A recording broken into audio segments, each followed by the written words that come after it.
Number 3، یوم عرفہ کا روزہ۔ اس مہینے کی 9 تاریخ یوم عرفہ کہلاتی ہے کیونکہ حجاج کرام اس دن عرفات کا وقوف کرتے ہیں جو حج کا رکن اعظم ہے۔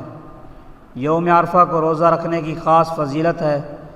حضرت ابو قتادہ رضی اللہ عنہ بیان فرماتے ہیں کہ رسول اللہ صلی اللہ علیہ وسلم نے ارشاد فرمایا، عرفہ کے دن کے روزے کے بارے میں اللہ تعالیٰ سے امید رکھتا ہوں کہ اس کے بعد والے سال اور پہلے والے سال کے گناہوں کا کفارہ ہو جائے گا۔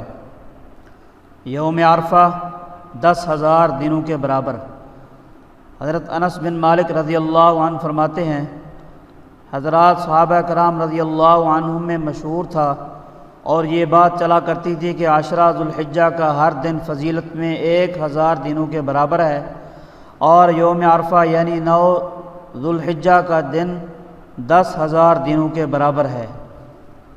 یوم عرفہ کا روزہ 2 سال کے روزوں کے برابر۔